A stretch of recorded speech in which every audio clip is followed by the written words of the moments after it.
Hey everyone, George here. Wow, I just read the first issue of Bloodstained Teeth by writer Christian Ward and illustrator Patrick Reynolds, and I think it's actually something pretty special.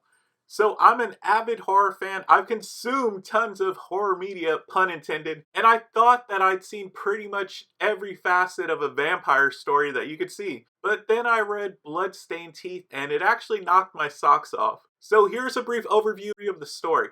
Our main character is a vampire who turns people into vampires for a price. In this world, there are firstborn vampires, and anyone else who is turned is called a sip.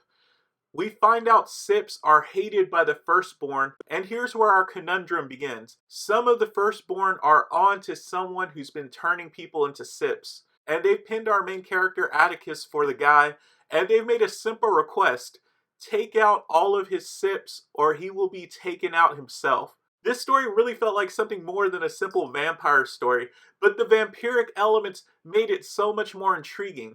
I'm usually not into the crime noir comics, but this story was actually one that I really enjoyed. We have a vampire whose only concern is wealth.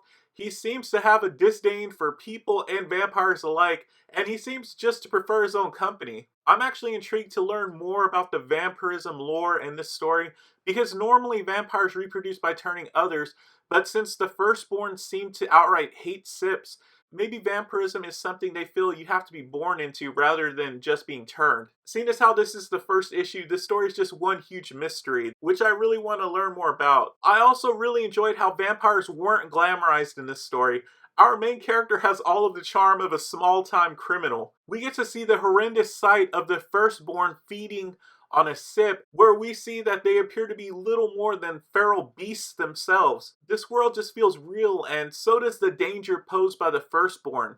As much as I love the story, the art and especially the coloring deserve to share the spotlight. Reynolds' art is grim and filled with detail and nuance. I think of it like a mix of Sean Phillips' artwork and the film Children of Men. There's just so much detail. There's almost a sensory overload, and I just love this about the art. It really pulled me into this world. And then there's Heather Moore's colors. The cover itself keys you into this, and at first they seem kind of odd to me, but in conjunction with the story and the art, these colors truly set the mood, and as good as the story and art are here, I don't think the story would reach the highs it does without Moore's fantastic coloring work. So overall, I just love this story and I can't wait to read more. I definitely recommend this story to anyone. So what do you think of the comic? Vampire story fans, where does this rank in your list of top vampiric stories? And as always, thanks for watching and I'll see you in the next video.